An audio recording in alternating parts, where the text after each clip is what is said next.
राजीव भैया, राजीव भैया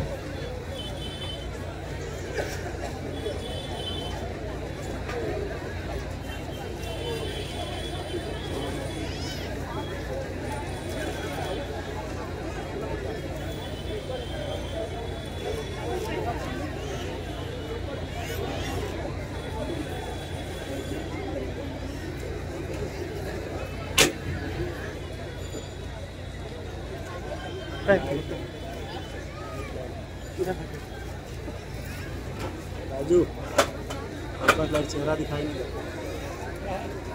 पर लगाओ चेहरा दिखाई नहीं।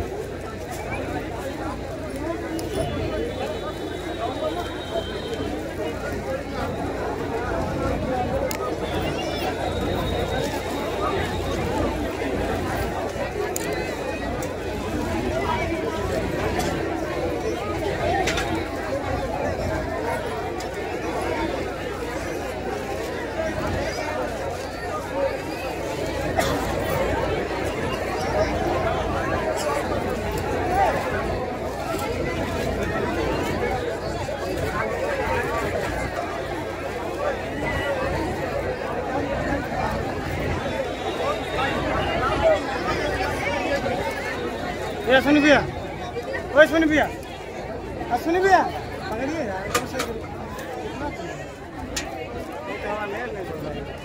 यार, ऑन कॉल पे ना, ठीक, कॉल पे रखो, कॉल पे रहना।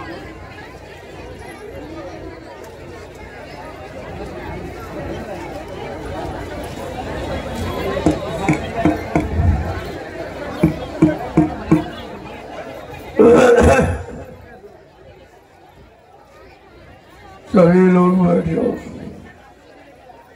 बैठ जाओ आप लोग। बड़ी शांति के साथ सत्संग वचनों को सुनो। आज की तारीख आज का पर्व ये हिंदुस्तानी नहीं सारे विश्व के लिए महत्व है। भारतीयता दिवस,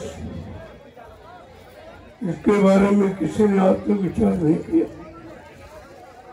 सारे दिवस मनाए जा रहे हैं, लेकिन भारत देश की गौरव गरिमा का कोई दिन निश्चित नहीं किया गया।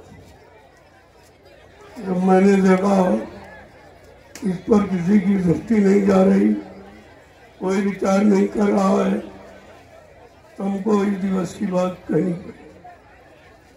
और आज वो विश्व के सामने भारतीय दिवस, भारतीयता दिवस के रूप में आप सबके सामने है।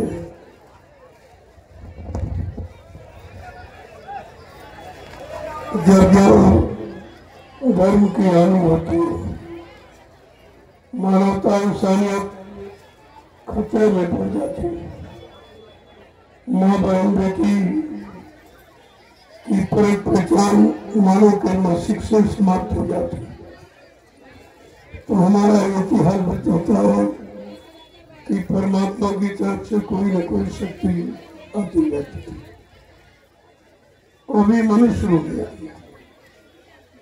बड़े साफ शब्दों में कहा कि जब जब हो ये धर्म की हानि और बाढ़ आंसू रे अधम अभिमानी, कि तब तब प्रभु धरि मनुज शरीरा, हरहि कृपा निधि सचन पीरा। इतना साफ साफ कह दिया।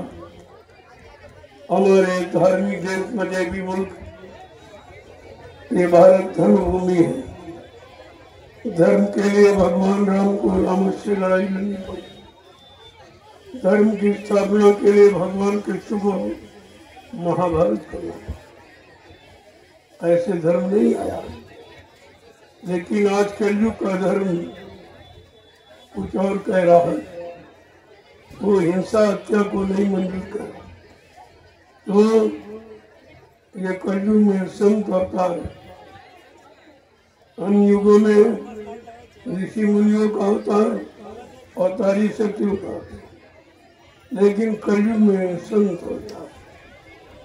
तभी तो लोगों की समझ में नहीं आ रहा ये सब क्या हो रहा है। इस भारत भूमि पर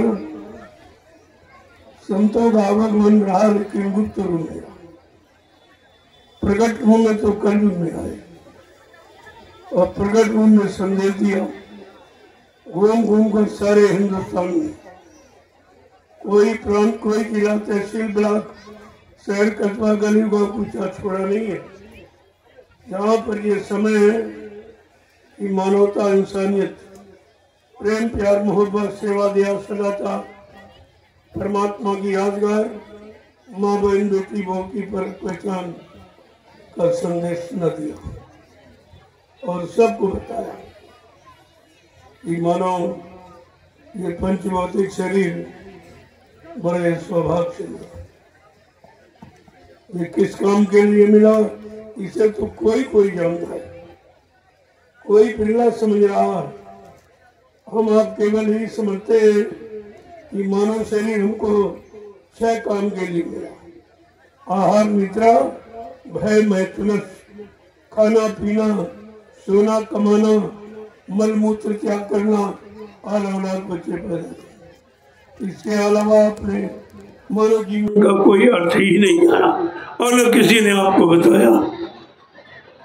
अगर यही सब कराना होता, कमाई करानी होती, तो परमात्मा के पास ऐसे शरीर है जो रात दिन कमाते हैं। बैल है, घोड़ा है, खच्चर है, गधा, ये रात दिन कमाते, इसी में आपको जन्म दे देता, लेकिन मानो अनमोल मंदिर आपको नहीं देता। अगर परमात्मा को तुम्हारे से बाल बच्चे और औलाद पैदा कराने होते तो उसके पास 2 ऐसी योनियां जिसमें शरीर है, यानी एक कुत्ता, मतलब यानी ये तो रात दिन बच्चे पर कुत्ता और सुबह एक बार में 7-7, 8-8 बच्चे पैदा। अगर तुम्हारे इसी में जन्म दे देता, तुम्हारे भोगों की प्यास को बुझा देगा। लेकिन आपने कभी विचार किया है या किसी ने आपको विचार ये बताया है कि मानव मनुष्य मंदिर परमात्मा की प्राप्ति के लिए मिला और किसी काम नहीं। गोस्वामी जी महाराज ने रामचरितमानस को लिखकर कलयुग के जीवों को साफ साफ चेतावनी दी कि यही तन का फल विषय न भाई और स्वर्ग हो स्वल्प अंत दुखदाई। का ये शरीर का फल विषय भोग नहीं, ये विषय भोग नहीं के लिए मिला। ये जीवात्मा को जगाने के लिए परमात्मा से मिला नहीं। जीवात्मा को जगाने वाले संत महापुरुषों की खोज और तलाश के लिए मिला। जब जब संत जगत में आवे, खोज भाग उनके ढिंग जाओ, हाजिर रहो गिरो चरणों में, करो बंदगी नितिन आए, तो तुम्हारे पर उनकी दया हो जाए। आपकी जीवात्मा के जगाने की युक्ति और जीवात्मा को घर जाने का रास्ता बता देंगे, उसके बदले वो कुछ नहीं देते। ये तो रास्ता न ऋषि मुनियों ने बताया, न योगियों ने बताया, न ब्रह्मचारियों ने बताया, न अवतारी शक्तियों ने बताया, न ज्ञानी विज्ञानियों ने बताया कि जीवात्मा कहाँ की रहने वाली, कैसे आई और किसने यहाँ फंसा लिया और क्यों नहीं जा पा रही, अब इसको कौन ले जाएगा, कौन घर पहुँचाएगा। जरूरत इस बात की, लेकिन ये चर्चा कोई नहीं करे। यह है संतों का विषय, ये भोगियों का विषय नहीं है संतों का। संत किसे कहते हैं? संत कोई दाढ़ी वाल नहीं है, कोई लाल पीला कपड़ा, कोई जात बिरादरी का नाम संत। जिसने काम क्रोध लोभ मोह अहंकार कांत कर दिया हो उसे संत कहते हैं। ऐसे पाक साफ निर्मल पवित्र जीवात्मा को संत कहते हैं। जब वो मिल जाएंगे तुम्हारी जीवात्मा को भी पाक साफ निर्मल पवित्र करके घर पहुंचा देंगे। वो इसीलिए आते ही है। जब कलयुग में संतों का पदार्पण हुआ, सर्वप्रथम कबीर साहब आए उन्हीं से संत मत चला है और संत नाम आपको सुनने को मिला। इसके बारे संत नाम कहीं नहीं, न 4 वेद 6 7 18 पुराणों में, न पुरुषों ने, न ऋचाओं में ये संत नाम नहीं है। और किन्हीं भी धार्मिक पुस्तकों में, न सतयुग में, न त्रेता में, न द्वापर में संत नहीं आए। अवतार ही शक्ति आई थी, ऋषि मुनि आए थे, योगी योगेश्वर आए थे, ये तो आए लेकिन संत नहीं आए। इसीलिए किसी भी जीवात्मा का अंत नहीं हुआ, न यहाँ से निकल पाई, न अपने मालिक प्रीतम के पास पहुंच पाई। अब कितने युग बीत गए, हाँ फंसे फंसे। जब देखा कि सारी सूरतें रुए जीवात्माओं को काल माया ने अपने कर्मों के जाल में फंसा लिया, तब संतों को दया, लाख दया कोमल सी संता, तब संतों हृदय में दया उठी।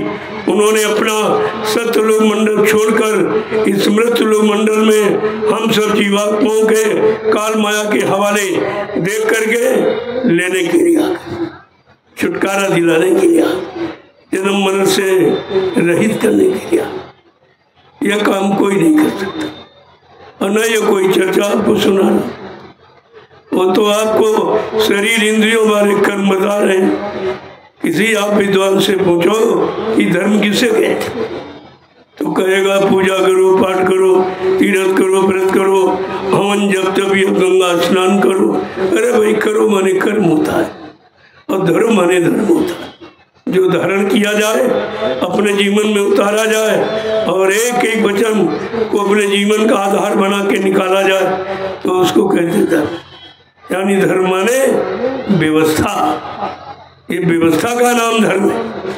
और यहाँ किसी ने आपको आज तक नहीं बताया। 1 करोड़ साधु महात्मा वेदधारी, लेकिन धर्म की परिभाषा किसी ने आपको नहीं बताई। परमात्मा से मिलने की युक्ति किसी ने नहीं बताई।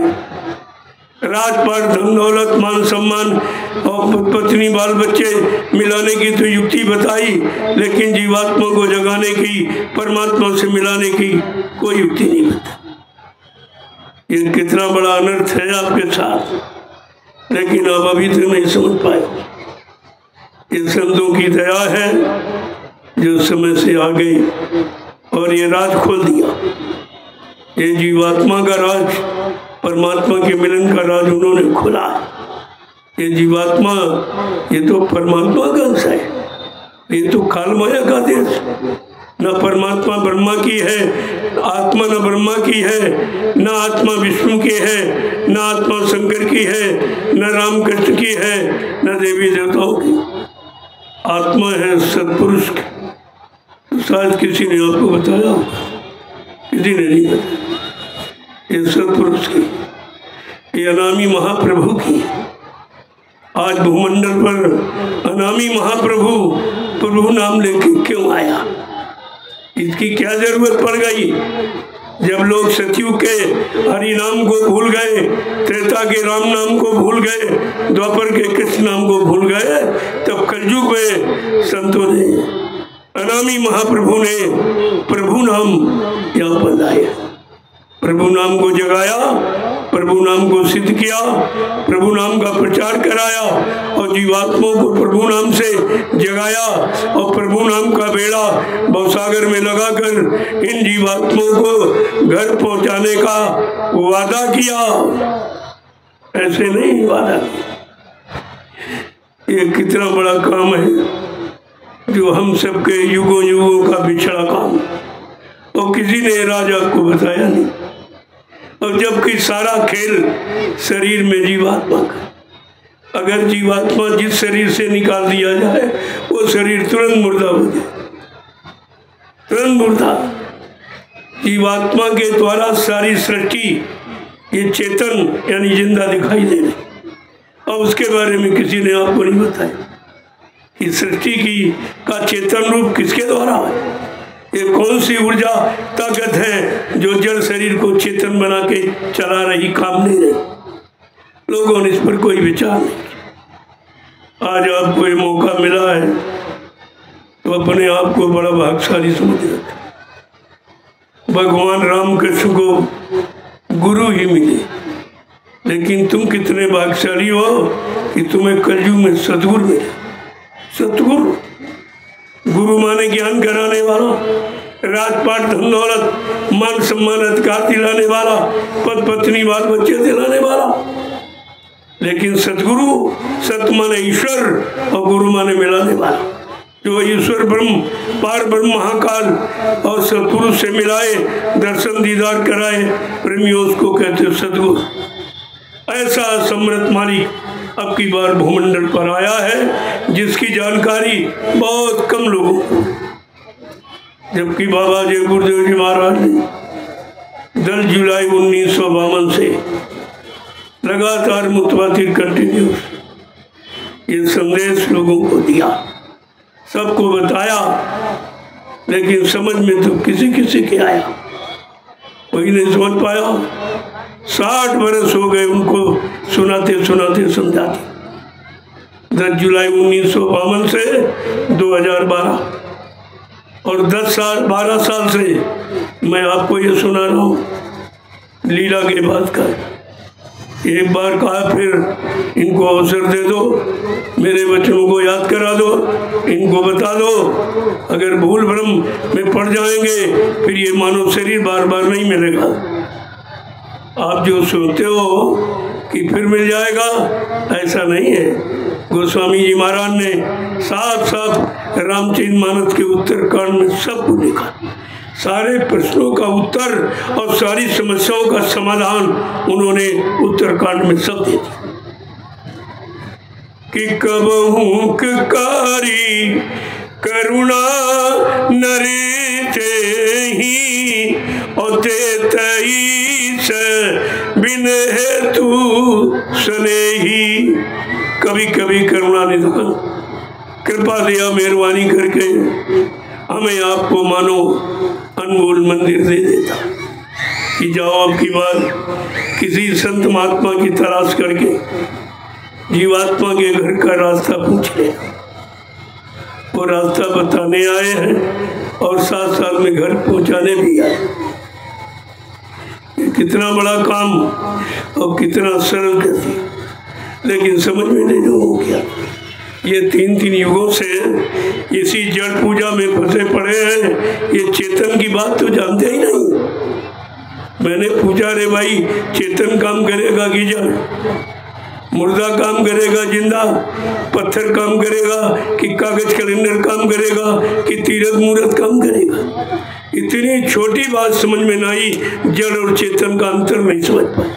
फिर आप जानते ही क्या कि तुम बहुत जानकार हैं, हम बहुत बड़े विद्वान हैं, लेकिन विद्वान आप काहे क्यों?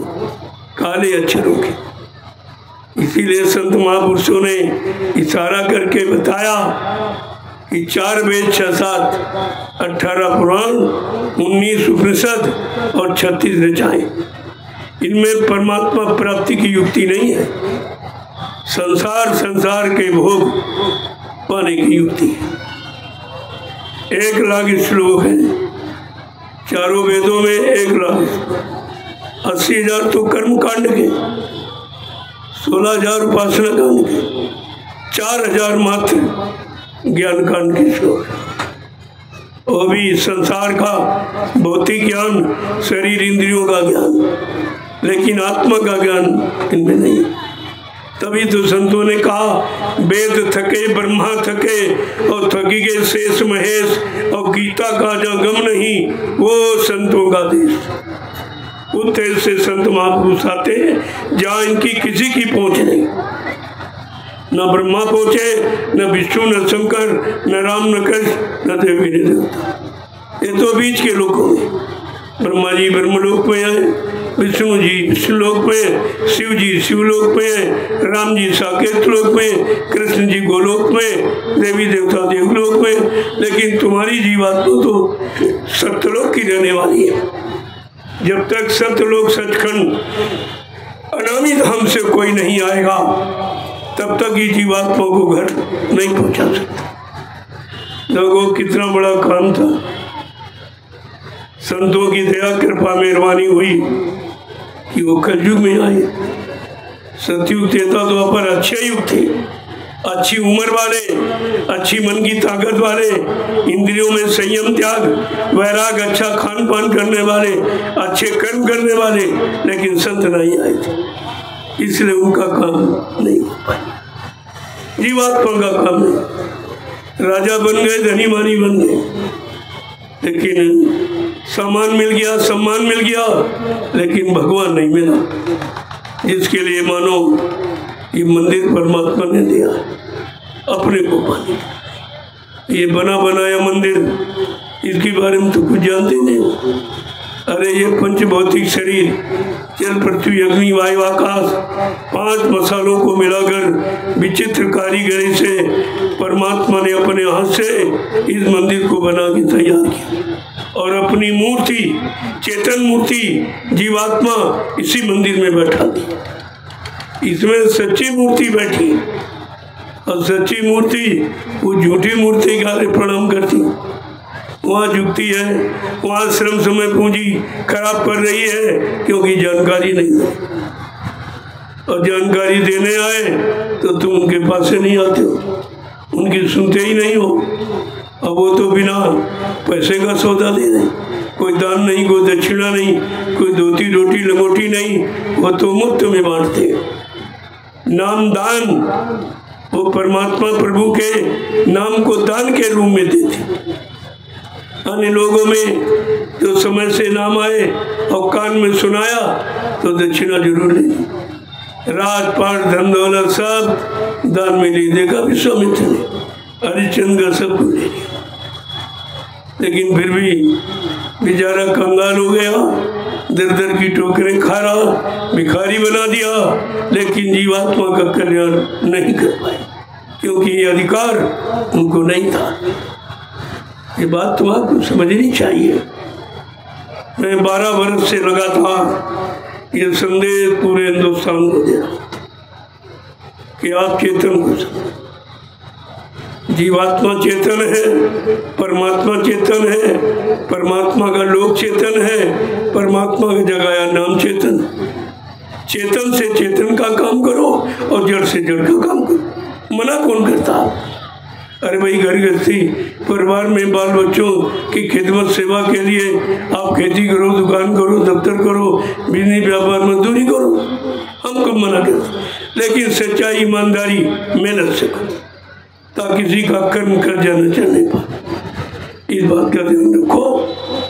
और कोई शाम को आओ जब, तो बाल बच्चों की खिदमत सेवा करो, उनकी देख रेख करो। तुम्हारे बच्चे बच्चियां अब बिगड़ रहे हैं, बहुत चरित्र से एकदम गिर रहे, चरित्र खराब हो रहा, चरित्र नष्ट हो रहा, तो उसकी देखभाल करो आप, ये तुम्हारी जिम्मेवारी है। तुम अपने बाल बच्चों औलादों को नहीं देख सकते हो, नहीं संभाल सकते हो, तुम देश समाज को क्या संभालोगे? अरे इतना तो विचार आपको करना चाहिए। तो आज जब शाम को आओ तो बाल बच्चों की खिदमत से उनकी देखरेख करो। बच्चा कहाँ बैठता, बच्ची कहाँ बैठती है, किनके साथ रहती है, ये उसकी रहनी गहनी, उसकी संग सोबत, इस पर पूरा ध्यान रखो।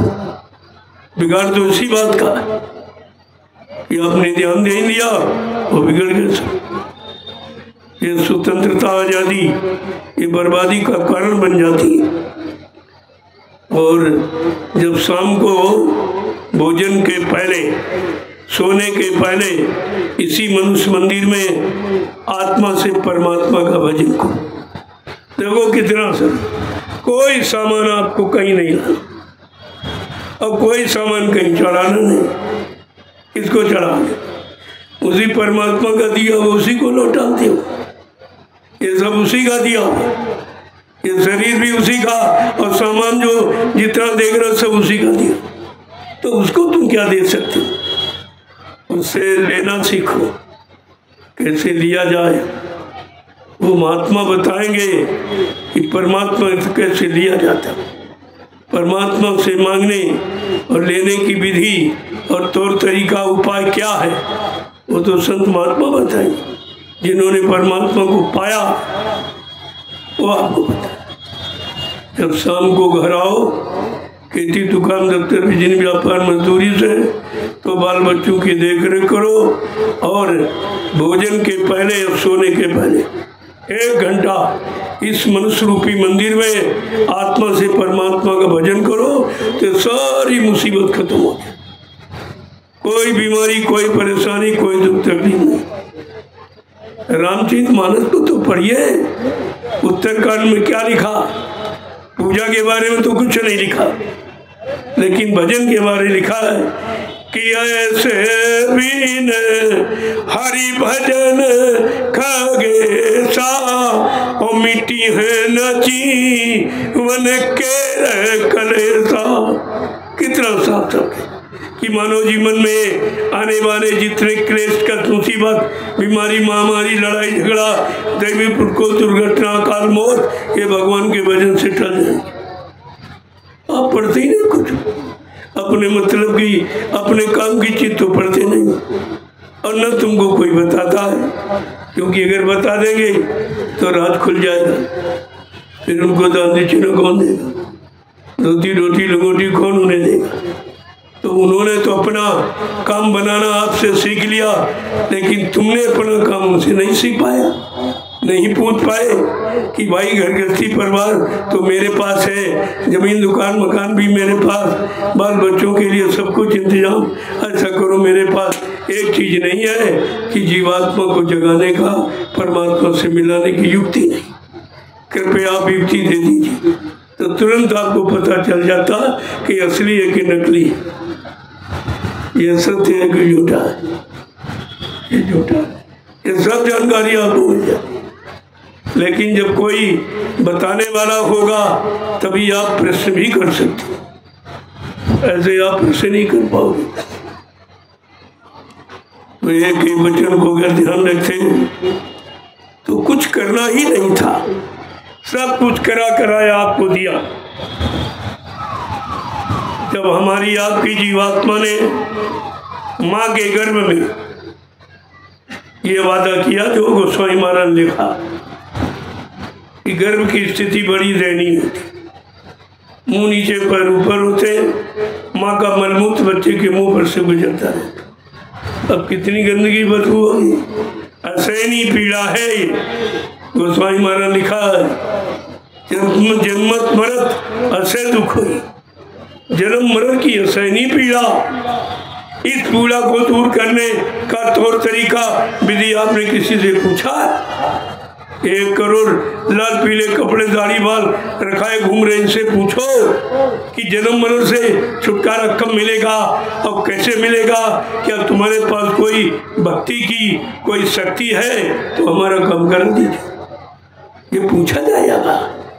ऐसा मत सोचो मैं जो कह रहा ये सब पूछा जाएगा, लेकिन कौन पूछेगी? दूरदर्शी, ये नहीं पूछेंगे।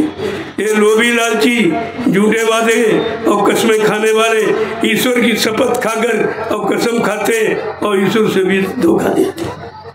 ये तो भगवान को धोखा देने वाले। तुम इंसान उनसे कुछ मदद चाहते हो, कुछ उम्मीद चाहते हो? जो ईश्वर की शपथ खा करके भगवान को धोखा दे सकता वो तुम्हें क्या समझेगा? लेकिन आपकी समझ में तो कुछ भी नहीं आया। मैं ये 12 वर्ष से लगातार पूरे हिंदुस्तान को जानकारी दे रहा हूँ। मानो न मानो खुशी आपकी, वो तो हम मनवाने थोड़ी आए, हम तो आपको याद कराने आए। मनाने के लिए कुदरत खड़ी पीछे, कुदरत है तैयार खड़ी, आगे मुसीबत बड़ी, बिल्कुल कुदरत तैयार खड़ी है। केवल महात्माओं महापुरुषों का इंतजार कर रही है कि किसी तरह से ये जीवों के सिर पर से अपना वरद हस्त हटा ले, मैं अपनी लीला प्रारंभ करूं। कुदरत की विनाशकारी लीला बड़ी कठिन।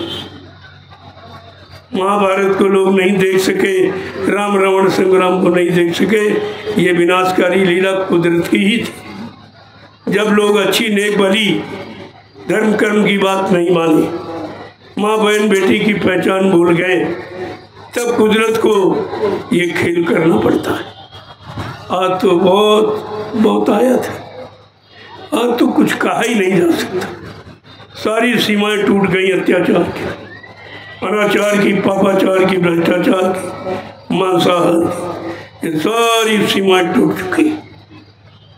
अब कुछ होने वाला है, वक्त बदलने वाला है।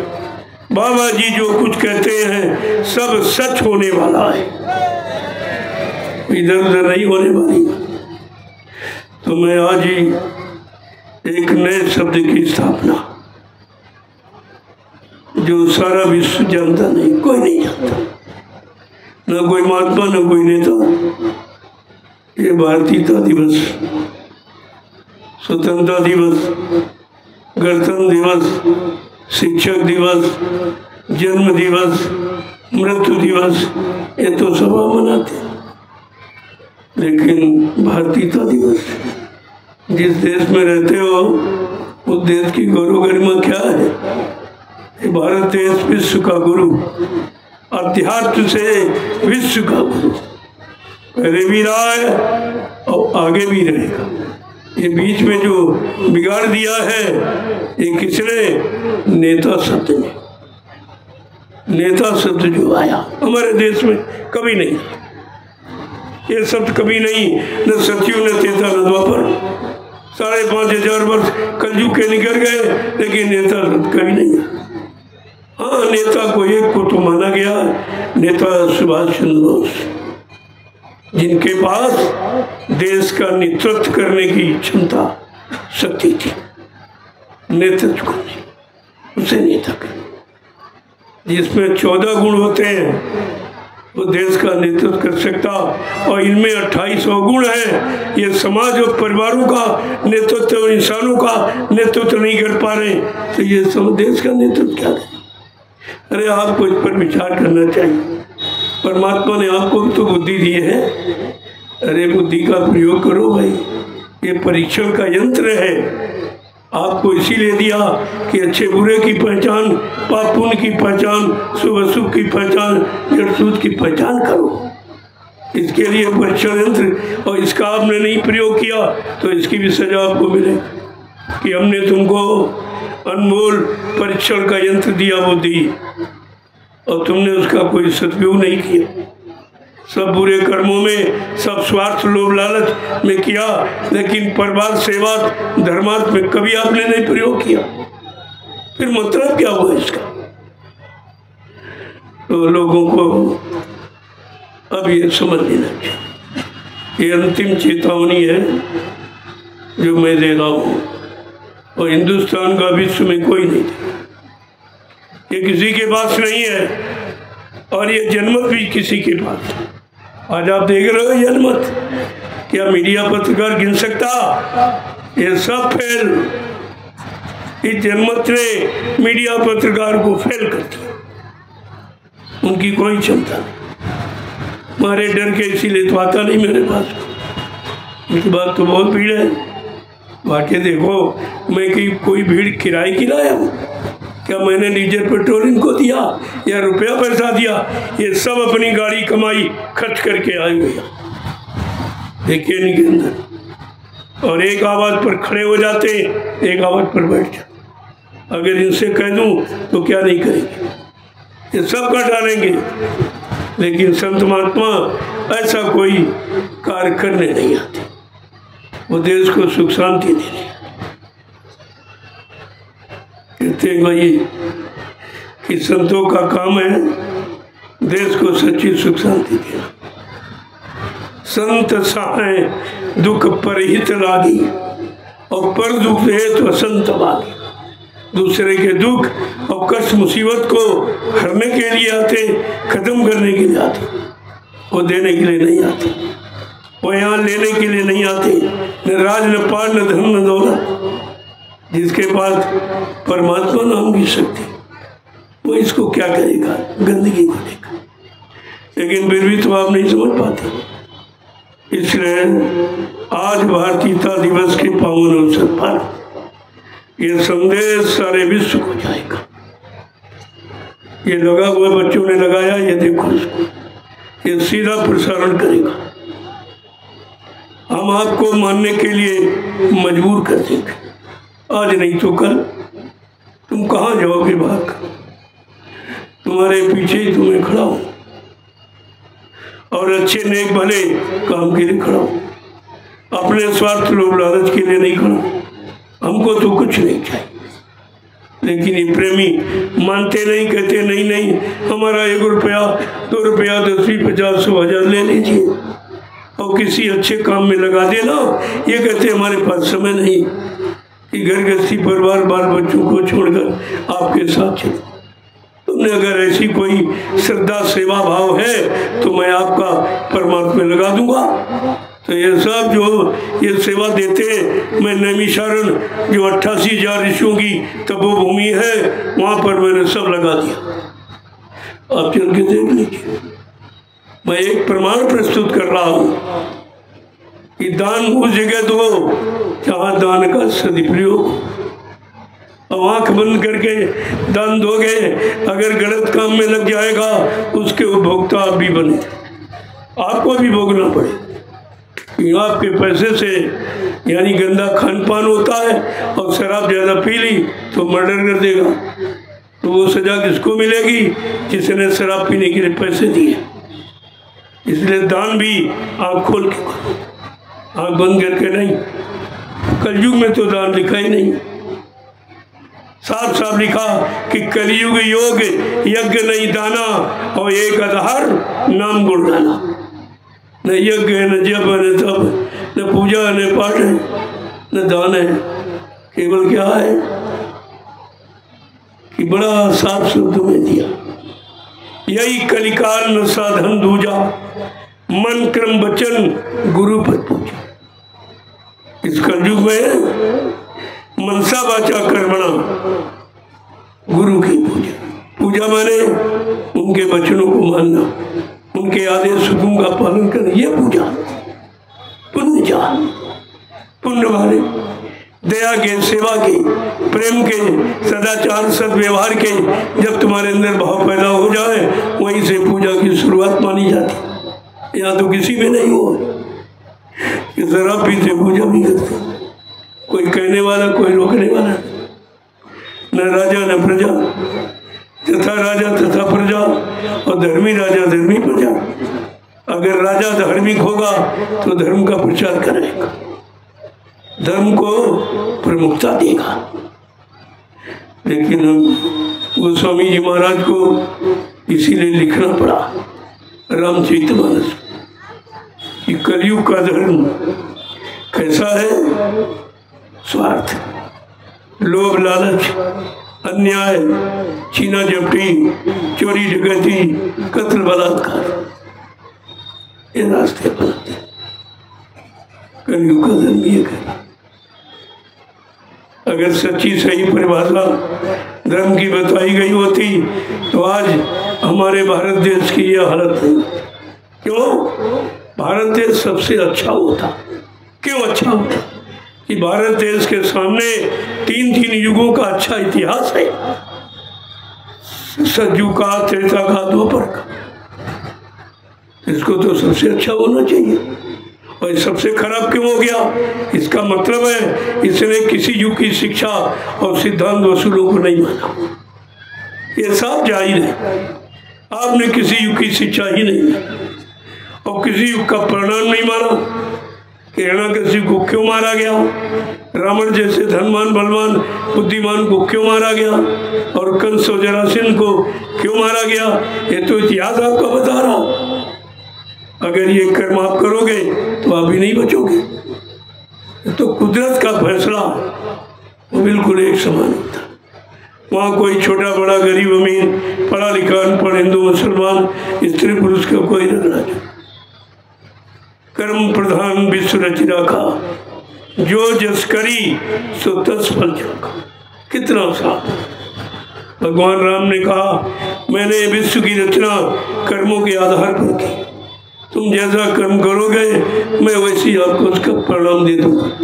ना मैं क्षमा कर सकता हूँ, ना माफ कर सकता हूँ, ना खत्म कर सकता हूँ, ना अदला बदली यानी पुण्य से पाप की अदला बदली नहीं होगी।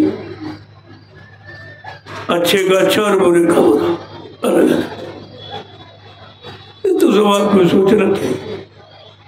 ये इतिहास किस लिए लिखे? वर्तमान को बनाने के लिए।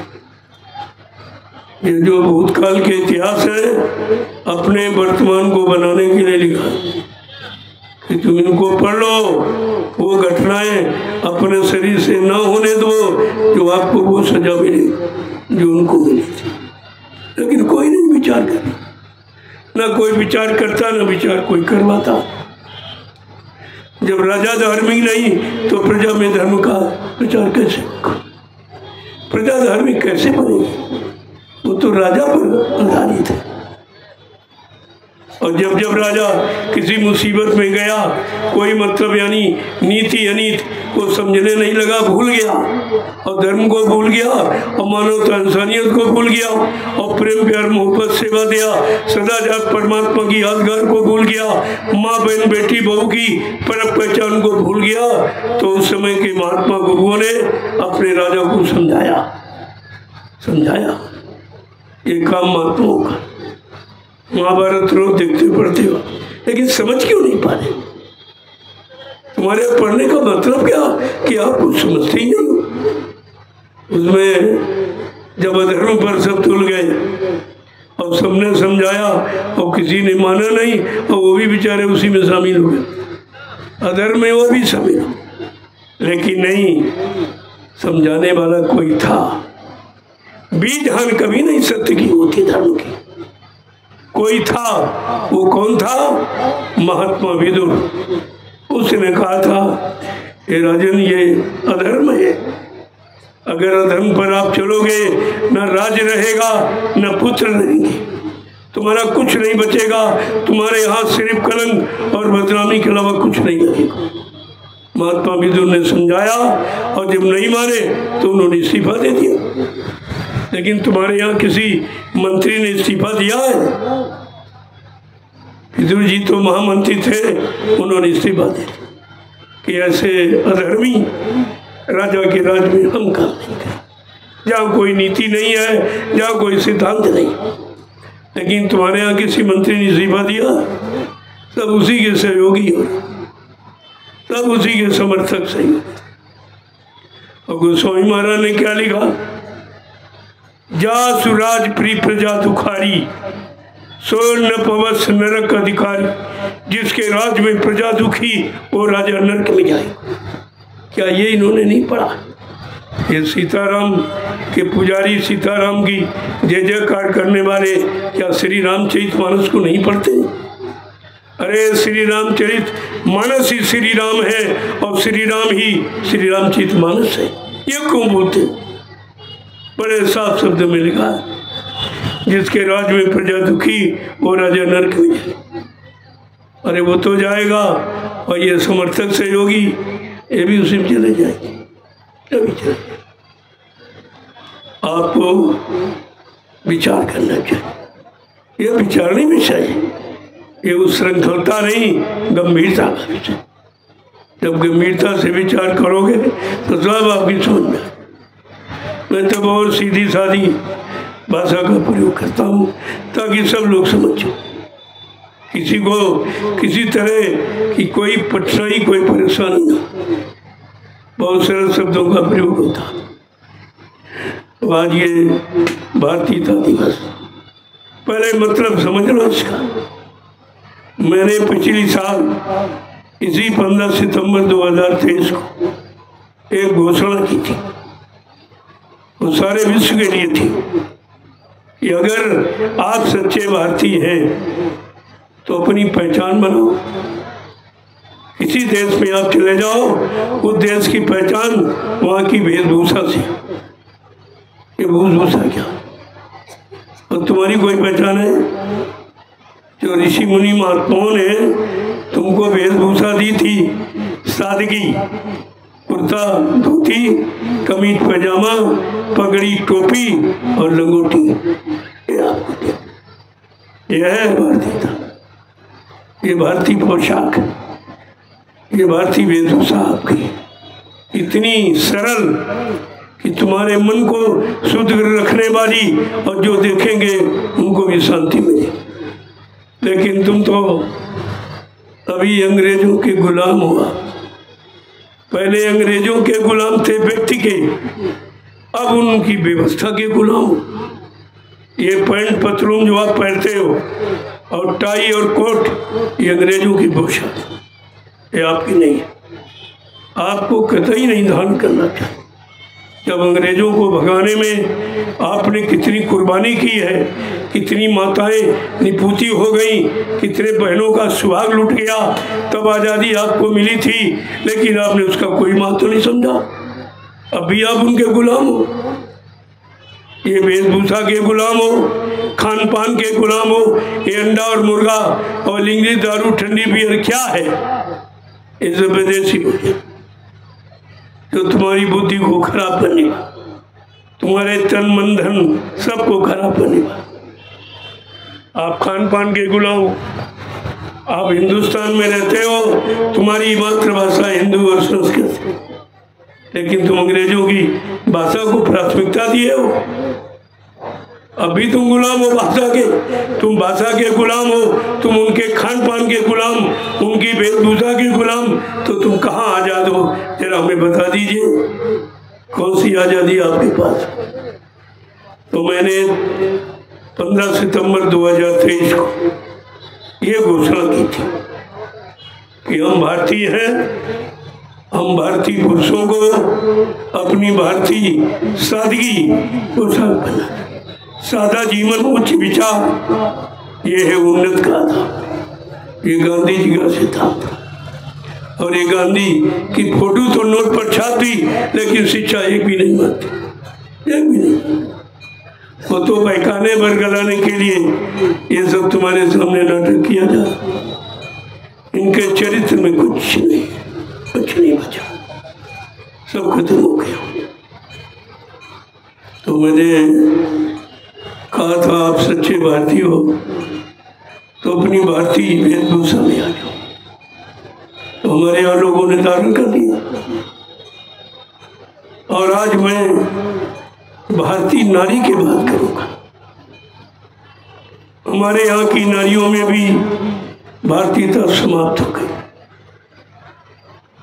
ऐसे कपड़े जिसमें शरीर के सारे अंग खुले ही रहते, उभरे रहते, खुले रहते, जिससे मन खराब होता। तो इसको समाज से निकालना है।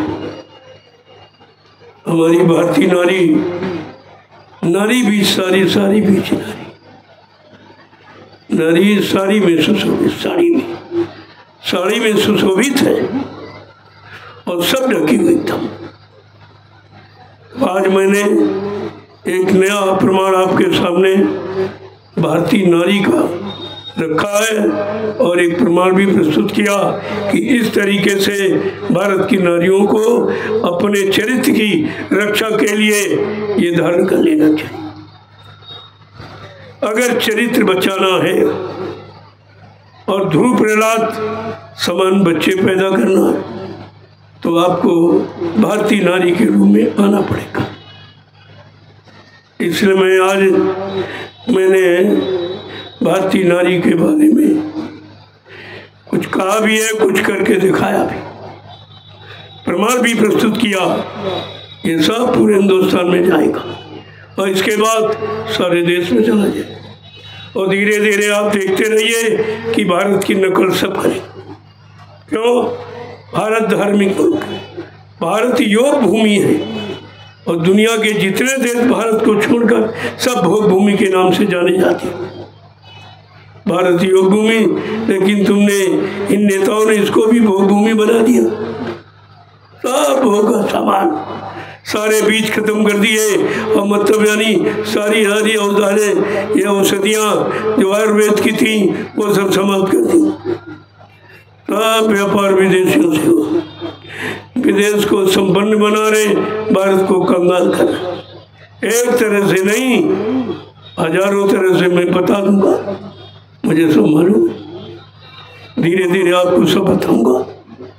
हर तारीख पर कोई ना कोई एक नया सूचना आपको दूंगा, एक नया संदेश प्रसारित करूंगा जो देश के लिए हितकर है, लाभप्रद है। ऐसा नहीं है। तो आज ये भारतीय नारी के बारे में मैंने प्रमाण भी प्रस्तुत किया है। और जब तक ये नारी, ये भारतीय वेशभूषा में नहीं आएगी तो इसके बच्चे ध्रुव प्रहलाद के समान नहीं पैदा। ये गाली गलौज करते हैं आज माँ बाप, आज मारते पीटते हैं, तो ऐसा दुर्व्यवहार करते, इसका कारण क्या है कि तुमने उसी वेशभूषा में बच्चों को पाला है, पैदा किया, या जब उन पर यानी वीसा का दुष्प्रभाव पड़ गया, सब गंदे हो गए। इसका बहुत बड़ा असर होता है, कपड़ों का बहुत बड़ा प्रभाव पड़ता है। और तुमने इस बात पर ध्यान दिया नहीं, और तुम्हारे जिम्मेदारों भी नहीं दिया, ना महात्माओं ने दिया ना नेताओं ने दिया। दो ही तो जिम्मेदार हैं, धर्म के ठेकेदार ये महात्मा हैं और राजनीति के ठेकेदार ये नेता है। दोनों ने ठेकेदारी केवल स्वार्थ लोभ लालच की है, बाकी जनता के हित की कोई ठेकेदारी, जनता के दुख तकलीफ दूर करने का कोई ठेका नहीं। केवल महंगाई बढ़ाना और टैक्स बढ़ाना और जीएसटी बढ़ाना, मारकाट हिंसा ये करवाना, चोरी डकैती कत्ल बलात्कार इनको प्राथमिकता देना, इसके अलावा कोई अच्छा काम नहीं। तो आपको विचार करना चाहिए। अरे परमात्मा ने आपको भी तो बुद्धि दी है और तुमने बुद्धि का दान गलत जगह कर दिया, इसीलिए आप भोग रहे हो। केवल हिंदुस्तान में मैं ही ऐसा शख्स हूँ जो राजा प्रजा दोनों के हित की बात करता हूँ। मैंने कहा था देश की माली हालत अच्छी नहीं है, मुझे मालूम है कि दोनों जो छिपाया है, जो भारत की जनता से चोरी की है, चोरी करके जो धन आपने जमा किया, मुझे एक एक बैंक का मालूम, किस देश की किस बैंक में किस खाते नंबर पर किस कोड नंबर पर आपने कितना धन जमा किया। भारत की जनता उस धन का ब्याज भी नहीं पा रही। मूलधन तो छोड़ दीजिए, ब्याज नहीं मिलता। अगर ब्याज मिल जाए तो भारत में कोई गरीबी नहीं। मैं चैलेंज के साथ कहता हूँ कोई गरीबी नहीं है इसमें। अगर वो सब पैसा आ जाए तो हमारा भारत 7 पुस्तक बैठ के खा सकता, इतना धन चोरी से गया। आप चिंता मत कीजिए, मैं कारा कह रहा हूँ तो फिर लाने की व्यवस्था है, सब थोड़ी है, ऐसा नहीं उसकी व्यवस्था है। अभी तो उनको मौका दे रहा हूँ कि भाई तुम ले आइए, तुमने जमा किया तुम ले आओ, तुम्हारा अपराध क्षमा हो जाएगा। और नहीं तुम मानोगे तो वो समय से लाया जाएगा, क्योंकि मेरे पास उसकी भूमिका है। संतों महात्माओं के पास पूरी भूमिका, और कहा था उस भूमिका के द्वारा सारा पैसा निकाल के ले आऊंगा और देश सेवा में लगा दूंगा, और सतयुग तुम्हारे सबके सामने खड़ा दिखाई देगा, खड़ा दिखाई देगा। ऐसे थोड़ी कह दिया था हवा में कि कलयुग जाएगा सतयुग है। अरे कोई बात है, कोई भूमिका है, कोई व्यवस्था है, कोई समस्या है, उन समस्याओं का ये समाधान है। ऐसे थोड़ी कह दिया जाए। महात्माओं की बात तुम इतनी जल्दी समझ लोगे? कहा जल के चसकेला के पात में पात पात में पात, तब संतों की बात में बात। आप क्या समझोगे उनके इशारों को? कैसे 12 साल रहो संत की टोली, तब समझ में आवे एक बोली। जब 12 साल आप संतों की टोली में रहोगे तब कहीं एक आध बात आपकी समझ। इतना कठिन है, सुनने में बड़ा सरल और मन को बस में करके समझना बड़ा कठिन है, बहुत कठिन। और जब तक मन नहीं कंट्रोल नियंत्रण में होगा तब तक आप कुछ कर नहीं सकते। तुमने किया ही क्या? केवल मन की मनमानी के अनुसार आपने किया, जो मैंने सलाह दी वही करते हो, मन के गुलाम हुआ। और मन कोई अच्छी सलाह देता नहीं, ये तो सभी जानते हैं, ये बुरे कर्मों की सलाह देता जल्दी, लेकिन अच्छी सच्ची बातों के लिए ये सलाह नहीं देता। इसीलिए तो आपको विचार करना। तुमने जो पूजा पाठ तीर्थ दान हवन जप किया, गंगा स्नान किया, उससे क्या मिला? किसी को भगवान मिला है? अरे भाई तुम मंदिर में, मस्जिद में, गिरजा गुरुद्वारों में, धर्म स्थलों में, तीर्थ मूर्त में जाते हो तो कोई मिला? जिसके लिए गए वो मिला, जिसके लिए खर्च किया श्रम समय पूंजी वो आपको मिला? आज तक नहीं मिला और फिर भी मानते नहीं, फिर भी जाना न बंद, खर्च करना बंद नहीं। ये क्या है? ये तो सबसे बड़ी अज्ञानता, सबसे बड़ी मूर्खता है कि देखकर भी नहीं समझ पा रहे कि कोई नहीं दे रहा, ना वहाँ देने वाला, ना बोलने वाला, ना समझाने वाला, ना अच्छी बुरी बात बताने वाला कोई है ही नहीं, ना कोई मदद करने वाला, और फिर भी जान नहीं पा रहे। संतों ने यही तो राज खोला है। अरे चेतन की तरफ चलो, चेतन काम करेगा, जड़ नहीं काम करेगा। गोस्वामी महाराज ने बड़े साफ शब्दों में लिखा, जड़ चेतन ग्रंथि पड़ गई यद्यप मूर्खा छूटत कठिन, कि जड़ चेतन की गांठ काल माया ने लगा दी। यद्यप झूठ है लेकिन जीव के बस की बात नहीं है, बिना संतों के सहयोग के ये खोल नहीं खोल सकते। तो सबको तो लिखा है, क्या नहीं लिखा? लेकिन जिसने लिखा है वो मिले या उनका समकक्षी मिले वो तो आपको बताएगा। लेकिन ये वाचक ज्ञानी ये कुछ नहीं सकते, इनके बस की बात नहीं है कि एक भी शब्द के बारे में कुछ बता सके। इसलिए कलयुग में संत अवतार हुआ। अन्य युगों में जब सतयुग था तब हरि का अवतार, हरि नाम से अवतार हुआ। जब यहाँ त्रेता था तब राम नाम से अवतार हुआ। जब यहाँ द्वापर था तब कृष्ण नाम से अवतार हुआ। तो क्या कलयुग बारे में कभी सोचा आपने?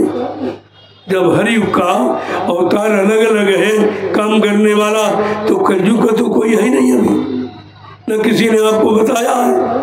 जब किसी ने बताया नहीं तो पिछले अवतारों को याद कर। अरे वो तो आए काम करके चले गए, तुम्हारा काम उनका नाम लेने से नहीं होगा, नाम लेने से काम नहीं होगा। इसलिए कलयुग में संत गोस्वामी जी महाराज जिन्होंने रामचरितमानस, उन्होंने कहा कि कलयुग का भगवान कौन होगा और क्या करेगा कि गुरु भी ने भाव निधि तरह न कोई, और जो भी रांची शंकर सम होई। का ब्रह्मा विष्णु महादेव के समान कोई धनवान बलवान बुद्धिमान कीर्तिमान यशमान क्यों न बन जाए, लेकिन ये भवसागर बगैर समय के सदगुरु के कोई पार नहीं जा सकता। कहाँ आप पढ़ते होते तो इस जल पूजा में फंसते आप, चेतन की तरफ नहीं जाते। तो बात है समझने की।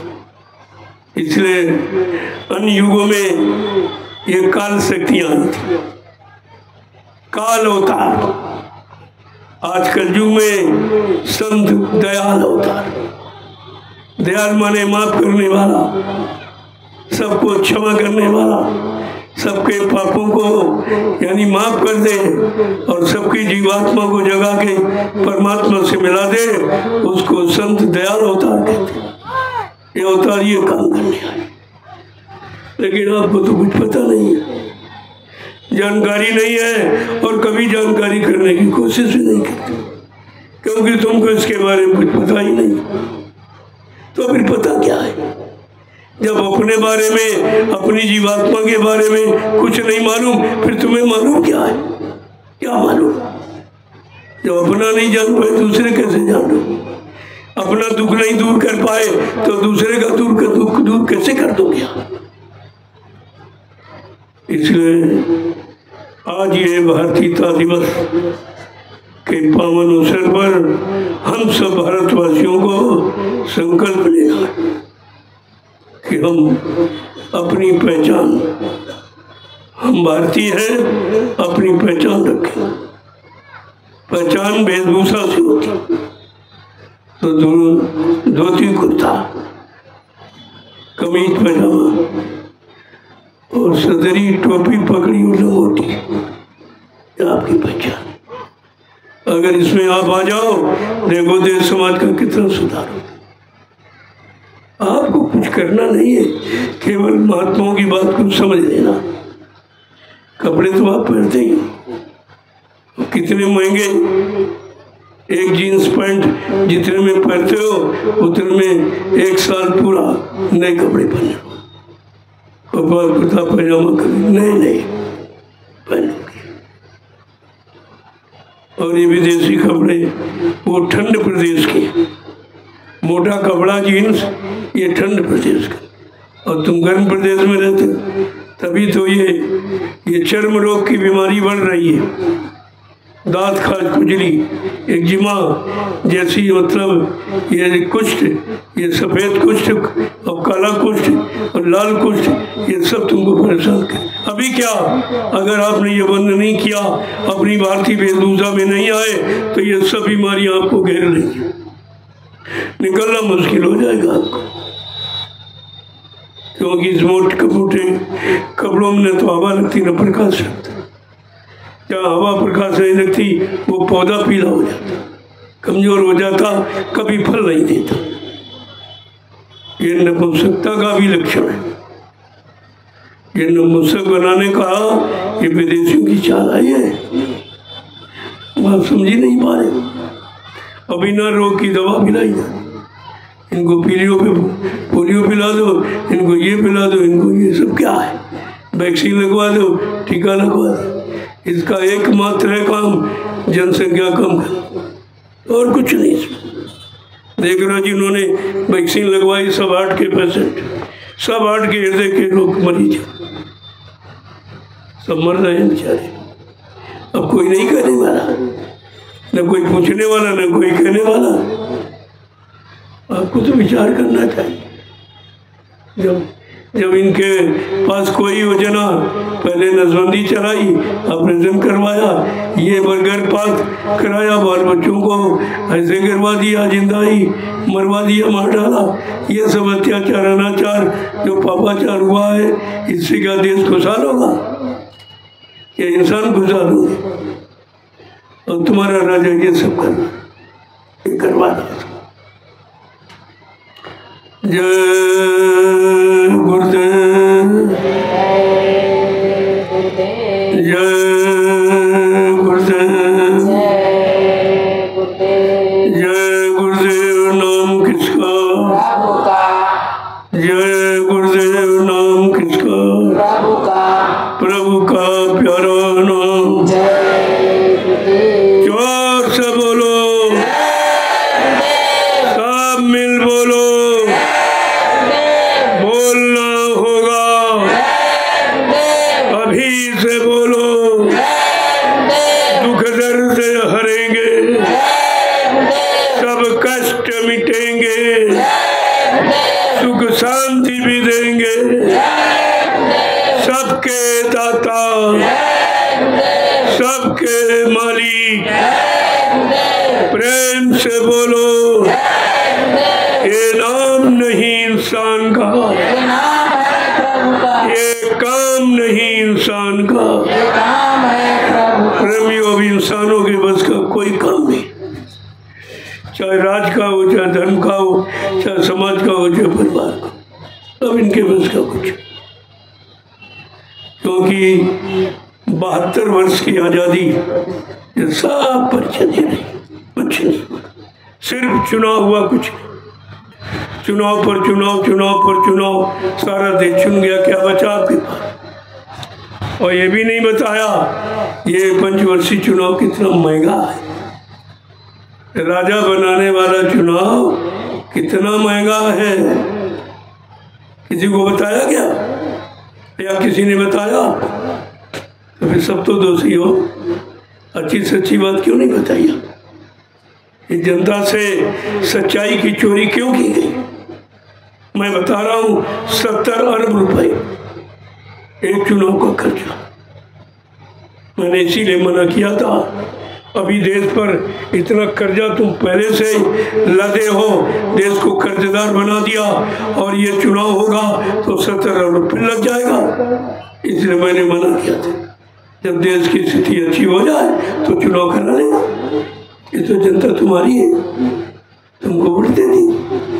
मैं तो कोई प्रधानमंत्री मुख्यमंत्री की बात करता नहीं हूँ और ना मुझे बनना है, क्योंकि सबसे बड़ी गंदगी है। तब से राज और राज से नर्क, कौन नर्क में जाएगा? बड़े बड़े राजे महाराजे बादशाह धनी मानी आज भी नरकों में जमराजा की जूतियों की मार खा रहे, कोई बचाने वाला नहीं है। क्यों नहीं? राजा बने तो वो किया और वो किया तो नरक में चले गए। पहले के राजा महाराजे बेचारे खुद की कमाई करते, खुद कोई न कोई दस्तकारी करते थे और उससे जो पैदा होता था उसकी रोटी खाते, लेकिन राज को उसका धन कभी खर्च नहीं करते। कहते ये जनता का है, ये मेरा नहीं है, ये मेरी प्रजा का है। प्रजा पर कोई दुख तकलीफ या कोई अकाल सूखा बाढ़ आ जाए तो उससे मदद कर दी जाएगी, इसलिए था। लेकिन आज सब अपने ऐशो आराम में अपनी सजावट बनावट दिखावट, ये सारा धन बर्बाद हो गया और कर्जा ला दिया, राष्ट्रीय कोष खाली कर दिया, कर्जा ला दिया। आपको विचार करना चाहिए। इन लोगों ने ऐसा सोचा है कि हम तो अपना विदेश चले जाएंगे, जब देश पर आपत्ति आएगी भारत में तो हम लोग विदेश भाग जाएंगे, क्योंकि हमने पहले से इंतजाम कर रखा। अरे तुमसे पहले संत महात्माओं ने तुम्हारा इंतजाम कर रखा, मैं नहीं मालूम। जब यहाँ से भगोगे तो एरोड्रम पर दूरदर्शी खड़ी मिलेगी और कहेगी तुमने इतने साल भारत में शासन किया, राज किया, हिसाब दिए जाओ, एक एक रुपए का हिसाब दिए जाओ। अब इनको पता ही क्या। लेकिन आपने संत रविदास जी का नाम सुना पड़ा होगा, मीराबाई के गुरु थे। उन्होंने अपनी ज्ञान पोथी में एक भविष्यवाणी लिखी, बिल्कुल साफ कहा कि भारत में अवतारी होगा जो अति विस्मयकारी होगा, ज्ञानी और विज्ञानी होगा, वो अद्भुत सेनानी होगा, अनोखा सेनानी, तीर्थ मंचा भाला बर्छी और बम नहीं फेंकेगा, चलाएगा, केवल अपनी वैचारिक क्रांति के द्वारा सारे विश्व को परिवर्तित करके दिखा देगा। क्या कहा? भारत में अवतारी होगा जो अति विस्मयकारी होगा, ज्ञानी और विज्ञानी होगा, वो अद्भुत सेनानी होगा, वो एक अनोखी लीला करेगा जो आज तक इस धरती मंडल पर किसी ने नहीं की। क्या? जीते जी कई बार मरेगा और छंदम भेष में वो विचरेगा। देश बचाने के लिए होगा एक आवाहन, युग परिवर्तन के लिए चले प्रबल तूफान, तीनों ओर से होगा हमला, देश के अंदर तो ही घपला, सभी तरफ कोहराम मचेगा, कैसे हिंदुस्तान बचेगा। आगे क्या कह रहे हैं रविदास जी? संत महात्मा सत्य कहने में डरते नहीं है। उन्होंने खोल के कहा है, जिसने भारत माँ सताई, जिसने इसकी करी लुटाई। आज ये भारत माँ की जय बोले और भारत माँ को लूट रहे, अत्याचार कर रहे, हिंसाएं हत्याएं करवा रहे, टैक्स बढ़ा रहे, महंगाई बढ़ा रहे और भारत माँ की जय बोलते। इनको सर में भी नहीं आती कि हम किसकी जय बोले और हम कर क्या रहे। संत रविदास जी ने क्या कहा? जिसने भारत माँ सताई, जिसने इसकी करी लुटाई। कौन कौन नाम खोला? नेता, मंत्री और अधिकारी, इनको जान बचाना होगा भारी। एक दिन ये मैदान छोड़ के भागेंगे, अपने अपने घरों में छिपेंगे, लेकिन वो महापुरुष क्या करेगा? ढूंढ ढूंढ कर बदला लेगा, सब हिसाब चुकता कर देगा। इसलिए ग्राम प्रधान से लेकर राष्ट्रपति, प्रधानमंत्री, मुख्यमंत्री कोई बचने वाला नहीं है। संतों की नीति से कोई नहीं बचे। बाबा जी ने कहा, मेरे पास ऐसा कैमरा है जो मैं तुम्हारे सारे गुप्त राज भेद को जान रहा हूँ। देख रहा हूँ, जब तुम लिए जा रहे थे तब भी देख रहा हूँ कमरे में, और जब तुमने विदेशी बैंकों में डाला और तभी देख रहा हूँ। तुम आत्माओं से तो तुम उनके हाथ में नहीं धूल झोंक सकते, उनको आप धोखा नहीं दे सकते, सब जानते। वो त्रिकालदर्शी होते, भूत भविष्य वर्तमान को जानने वाले। उनकी आत्मा की दिव्यांग ज्ञान चक्षु शिव नेति से थर्ड आई कहते वो खुली होती, उससे भूत भविष्य वर्तमान को अपनी जगह से बैठ के देखते। तुम इस रात को क्या जानो, तुम संतों की महिमा को क्या जानो। तो गोस्वामी महाराज ने रामचरितमानस में इशारा कर दिया तो आप समझ भी सकते हो, और तो किसी ग्रंथ में संत नाम ही नहीं। जय गुरुदेव, जय गुरुदेव, जय गुरुदेव। नाम किसका? प्रभु का प्यारा नाम। देखो अभी ये लोग कुछ मनाते हैं, मुझे तो नहीं मालूम है, लेकिन ये मनाते हैं, ये मनाएंगे पर, लेकिन मेरा तो काम केवल जानकारी देना। कोई पर्व हो, कोई तिथि हो, मेरा काम सिर्फ संदेश देना, और वो संदेश जो जनता के हित का, जनता के भले का, कल्याण का, इसलिए अभी कुछ मनाएंगे इनकी। अब किसी की आस्था को हम कैसे ठेस मारे, किसी की आस्था को रोका नहीं जा सकता। अब ये अपना मनाते चले आ रहे हैं और ये मनाएंगे, और आप लोग सब बैठ के देखिए किस तरीके से ये मतलब ये 15 सितंबर इस तारीख का उत्सव कैसे मनाते। लेकिन मैं तो भारतीयता दिवस, भारतीय पुरुष और भारतीय नारी, मैं दोनों के बारे में स्पष्ट रूप से कह दिया हूँ और दिखा भी दिया हूँ। जब तक ये चीज नहीं आएगी भारतवासी खुशहाल नहीं रह सकता, कोई इनको सुख शांति दे नहीं सकता, कोई किसी के पास ये रास्ता नहीं। अब ये लोग कुछ बनाते चले आ रहे हैं, जरा इनका सुनिए। मैं भी बैठा रहूंगा, मैं भी देखूंगा क्या क्या कहते हैं, इनको कहाँ से जानकारी मिल गई, मेरे पास तो कोई जानकारी चली गई। तो संत रविदास जी की वाणी बड़ी स्पष्ट उन्होंने कहा कि किसने किसने इस भारत माँ को लूटा और किसने किसने सताया। उन्होंने स्पष्ट कहा, नेता, मंत्री और अधिकारी, अब इनको जान बचाना होगा भाई। एक दिन ये मैदान छोड़ के भागेंगे, अपने अपने घरों में छिपेंगे। जो विदेशों में घोंसला बनाया है उस घोंसले में छिपेंगे। लेकिन इनको क्या मालूम कि दूरदर्शी क्या करेगी। दूरदर्शी किस लिए बनाई गई? ये बाबा जी का ब्रह्मास्त्र है, ये कभी फेल नहीं होता। ये ब्रह्मास्त्र है, दूरदर्शी और भूम ज्योतक खेती अर्थात का संगठन, ये दो ब्रह्मास्त्र हैं।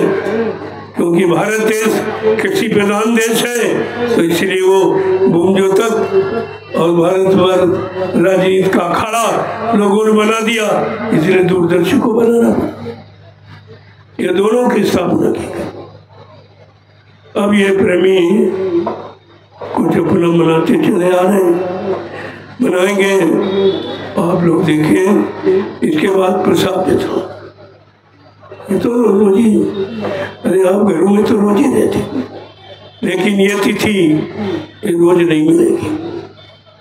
साल में एक बार अवसर आपको दिया जाता है और प्रेमी जानकारी देते। मैं तो सत्संग में सुनाता हूँ, मेरा काम ही यही, मेरा लक्ष्य यही है। मेरा लक्ष्य है कि घर गृहस्थी परिवार में रहकर प्रभु की प्राप्ति करना, जंगलों गुफाओं में नहीं, घर गृहस्थी परिवार में। यह आपका कर्तव्य है। जो कर्तव्य से विमुख होता है वो भगवान का कभी प्यारा नहीं होता। इसलिए कर्तव्य पूरा करो। ये तुम्हारा लेन देन है। कर्म कर्जा, कोई बेटा बन के आया, कोई बेटी बन के आया, कोई पत्नी बन के आया, कोई पति, कोई भाई बहन बिरादर, कोई अचानक तुम्हारे दरवाजे आ जाता, उसका भी लेन देन। वो भी अन्न ले जाएगा, पैसे ले जाएगा, कपड़ा ले जाएगा, क्योंकि आपने दिया नहीं हो, तुम भूल गए हो। तुमको अपना मालूम भी नहीं कि कितना कर्म कर्जा हमको कहाँ कहाँ, किस प्रांत में, किस जिले में, किस गांव तहसील में देना है।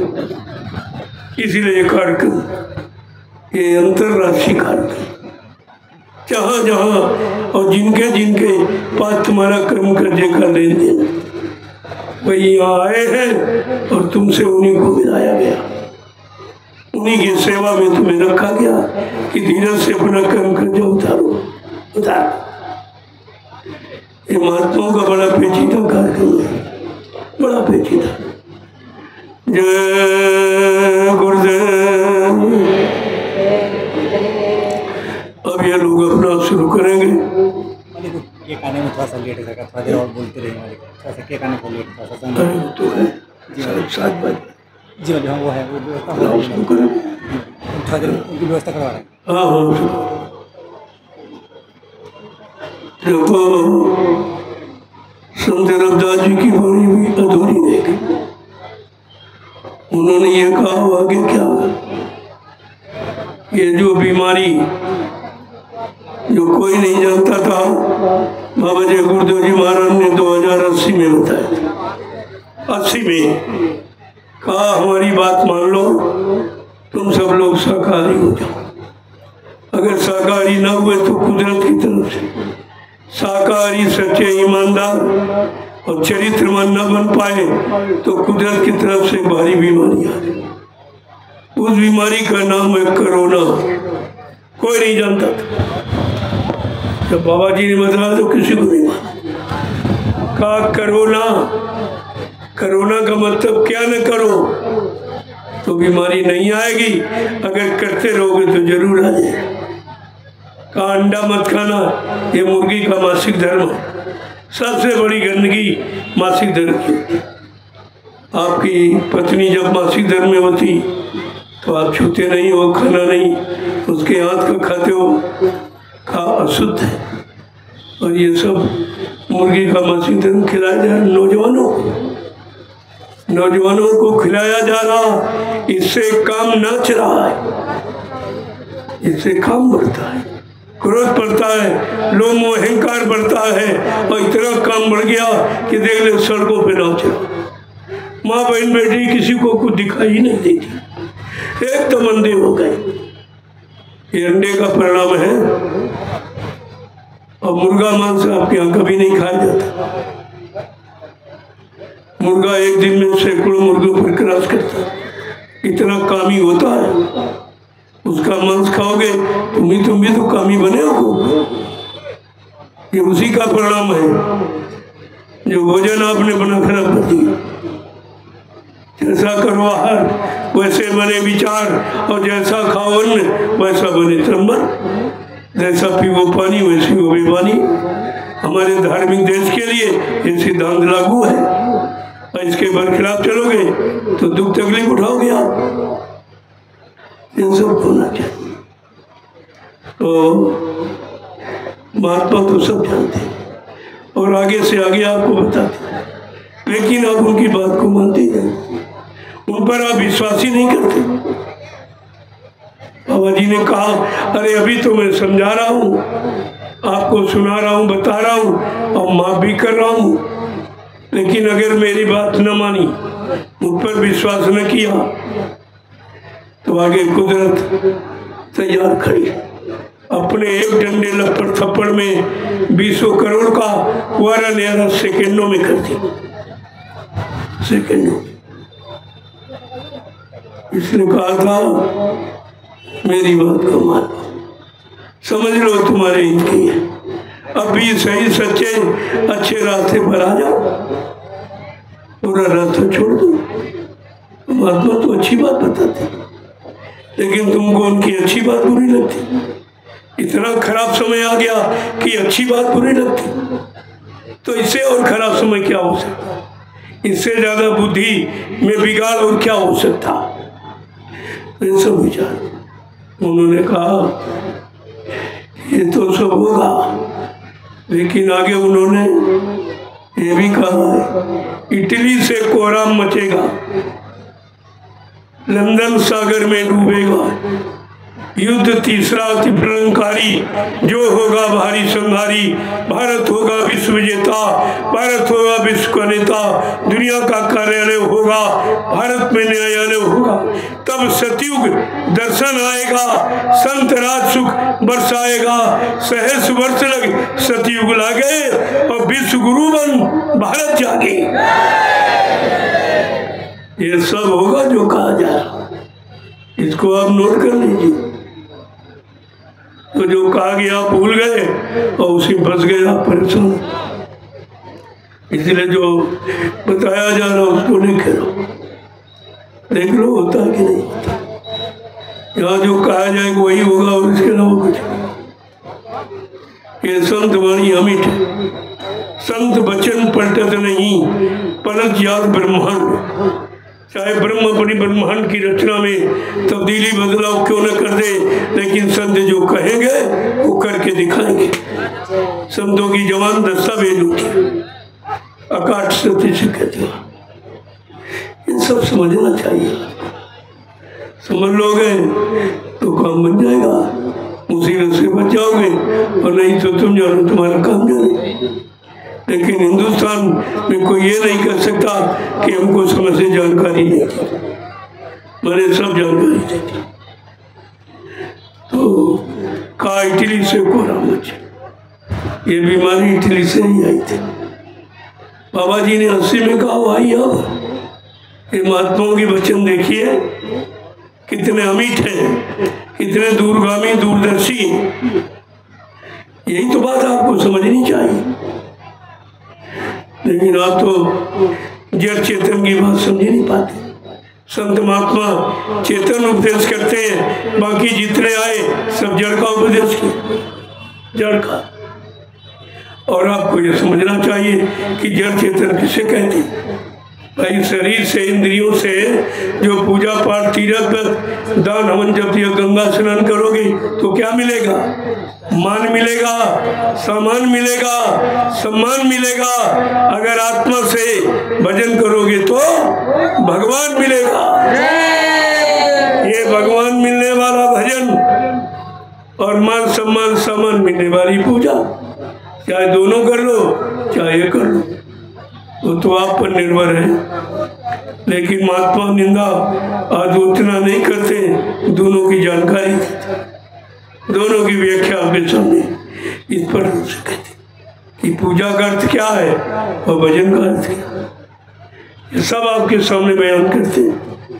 अगर भजन की महिमा जानिए तो रामचरितमानस के उत्तरकांड को पढ़िए आप, तो भजन के बारे में जानकारी हो जाएगी। फिर आपके अंदर सच्चाई आने लगेगी और ये जड़ से अपना अलगाव करेंगे, आप दूर होने लगोगे। अरे वही तो जड़ है। धर्म शास्त्रों ने भी कहा ऐसा नहीं है कि उन्होंने तुम्हें गुमराह किया। ये तो जो लोग थे यानी जो वाचक यानी इन्होंने सब मोड़ दिया, आपको मोड़ करके इधर से उधर घुमा दिया। उन्होंने तो स्पष्ट कहा था, लेकिन लोगों ने समझा नहीं।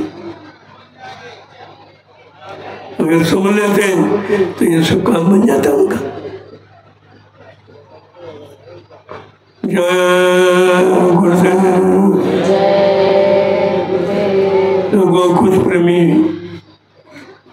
अपने गुरु की महिमा का गुणानुवाद आज की इस पावन पुण्यतिथि पर करेंगे। वो इधर उधर की बातें नहीं करेंगे। चेतन गुरु की महिमा, चेतन गुरु का काम क्या है, चेतन गुरु से हमें प्रार्थना करके अपनी चेतन जीवात्मा का कल्याण करा लेना चाहिए, ये भी बताएंगे। ये संगीत के माध्यम से आपको कुछ बताएंगे। ये नैमिषारण्य की पावन पवित्र भूमि से आए हुए हैं। इस भारतीयता दिवस पर अपनी चेतन गुरु की के बारे में पूरी जानकारी देनी है। उनको भी आप सुनिए।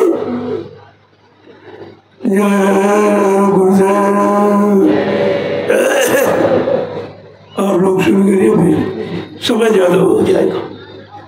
प्रेमियों को जाना भी है। इसके बाद भोजन में हो सके तब तक भोजन भंडारों में तैयार हो रहा, क्योंकि भारी संख्या है आपकी। और तब तक ये आप ये सुनिए, अच्छा रहेगा आपको। आप लोग शुरुआत करो। जय गुरुदेव। एक एक शब्द पर विचार करना। ये राग नहीं है, ये विशुद्ध वैराग है। विशुद्ध वैराग, त्याग और अनुराग इसमें भरा हुआ है। क्योंकि लोग राग में फंसे, उस राग से निकालकर वैराग में, अनुराग में कैसे लाया जाए, उसके लिए ये माध्यम आपके बीच में रखा गया। आप सुनिए, देखिए ये प्रेमी क्या कहते हैं, अपने गुरु की महिमा किस तरीके से बयान करते हैं, गुरु का काम क्या है, ये सब जानकारी आपको दे देंगे। और ये संगीत के माध्यम से आप जल्दी समझ लेते। गद्य की अपेक्षा पद्य जल्दी समझ में आता। तो किसी तरह आपको समझना, इसलिए चलो ये भी एक उपाय आपके सामने रखा जाए। चलो इसी से आप समझ लो। जय गुरुदेव। अब आप लोग शुरू करिए, समय ज्यादा नहीं है। इन लोगों को भी अपना ये उत्सव मनाना है। भारतीयता दिवस के पावन अवसर पर इनको भी कुछ, यानी मैंने तो आपको बता दिया, लेकिन ये कुछ करके दिखाएंगे, उसको भी समझ लीजिए आप। तो तुम्हारा मतलब ये लिखित और प्रयोगात्मक दोनों चीजें होती हैं। तो दोनों बात तरीके से आपको बता दिया जाए तो आपकी समझ में आ जाए। लोगों बड़ी शांति के साथ आप सुनिए। चलो आप लोग प्राण करो, देर मत करो, समय हो गया, क्योंकि 8 बजने वाले, 8 बजने वाले, 2 घंटे आपको उसके बाद मौका दिया जा रहा। हमारे बम्बई के कुछ प्रेमी आए हुए हैं, वो भी अपने शब्दों से अपने गुरु की महिमा का बखान करेंगे। उनको भी आप सुनिए कि जिसके कैसे विचार है, बिंदु तो एक ही है, लेकिन विचार थोड़ा अलग अलग दिखाई पड़ते हैं, लेकिन बिंदु एक ही, लक्ष्य एक ही, निशान एक ही। जय गुरुदेव।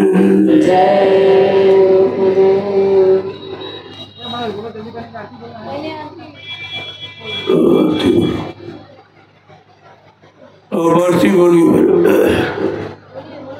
ये आरती जिसको बिना वेदन कहते, आरत शब्द, आरत बने दीनता, दीनता से मतलब यानी जब किसी को पुकारोगे तो दीनदयाल जरूर सुनेगा। और तुम अहंकार में बुलाते पुकारते, तुम पैसे के उसमें मतलब सामान दिखा के, पैसा दिखा के, उससे नहीं, उससे कुछ होने वाला नहीं। उनका नाम दीनदयाल है, वो दीनता से खुश होते। और गरीबी, उनका दूसरा नाम गरीब निवाज है, वो गरीबी में खुश होते। और तुमको दोनों नहीं पसंद, न दीनता पसंद न गरीबी पसंद, इसीलिए आपको कुछ मिलता भी नहीं है। बड़ी आप मुंबई वाले सरकार पूछ रहे हैं कि ये आरती हो सकती है, प्रगट कृपाला दीनदयाल। बड़ी आप भर्ती हो।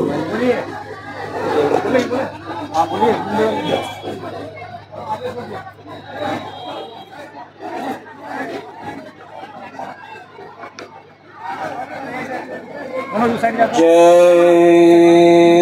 गुरुदेव, जय गुरुदेव,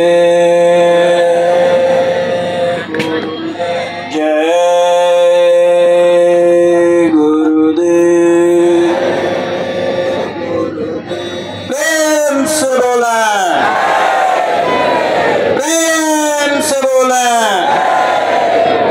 जय गुरुदेव। नाम किसका? प्रभु का। जय गुरुदेव। नाम किसका? प्रभु का। जय गुरुदेव, जय गुरुदेव। भय प्रकट कृपाला, दीन दयाला, भक्तन के हितकारी, हर्षित महतारे, मुनि मन धारे, अद्भुत रूप विचारे, लोचनया विराम, तनु गण श्याम, निज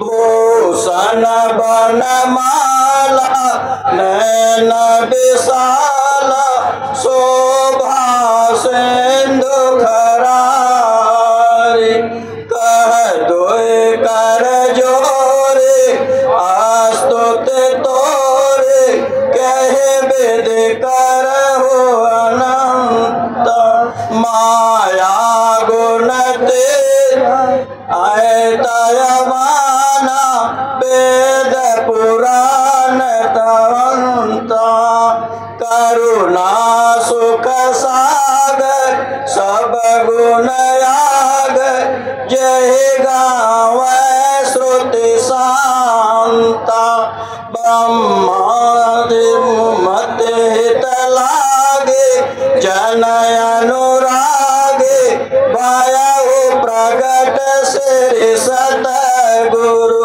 ब्रह्मांड निकाया, निर्दित माया, रोम रोम प्रतिवेद कहे, मम उर शोभासे, उपहासे, सुनत देर मत थिर नर, उपजा जब ज्ञान, प्रभु मुस्काना, चरित बहुत विद के, कहे कथा सुहाए, मात बुझाए, जय प्रकार सुख प्रेम लह, माता पुण्य बोले, सो मत डोले, तजो तात यह रूपा, विजय से सुलेला,